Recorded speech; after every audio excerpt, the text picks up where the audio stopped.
Hi മക്കളെ, welcome to winners coaching centre informative talks. അപ്പോൾ മക്കളെ, നമ്മൾ മീനുകൾ നീന്തുന്നത് കണ്ടിട്ടുണ്ടല്ലേ? പക്ഷെ ചില മീനുകൾ നീന്തുന്നതാണ് കാണാൻ നല്ല ഭംഗിയാണ്. അതേപോലെ ഒരു ഫിഷാണ് നമ്മുടെ ജെല്ലി ഫിഷ്. അപ്പോൾ അവരെങ്ങനെയാണ് നീന്തുന്നത് മക്കളെ? ഇവിടെ ബോഡി പാർട്സ് എന്ന് പറയുന്നത് ഒരു ബെല്ലും അതേപോലെ തന്നെ ടെന്റക്കിൾസ് എന്ന് പറയും. ബെല്ലിനെ മെഡ്യൂസ എന്നും പറയും നമ്മൾ. ഈ ബെല്ലിന്റെ ബിനീത്തില് കുറച്ച് സർക്കുലർ മസിൽസ് ഉണ്ട്. അതേപോലെ ഇവർക്ക് ബോഡിക്ക് റേഡിയൽ മസിൽസും ഉണ്ട്. ഈ മസിൽസിന്റെ കോൺട്രാക്ഷനും റിലാക്സേഷനും കാരണമാണ് ഇവർക്ക് മൂവ്മെന്റ് ഉണ്ടാകുന്നത്.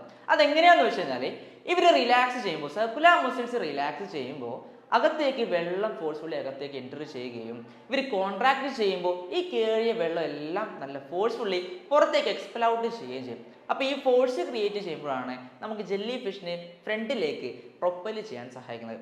ഈ ഒരു മൂവ്മെന്റിനാണ് ജെറ്റ് പ്രൊപ്പൽഷൻ മൂവ്മെന്റ് എന്ന് പറയാം.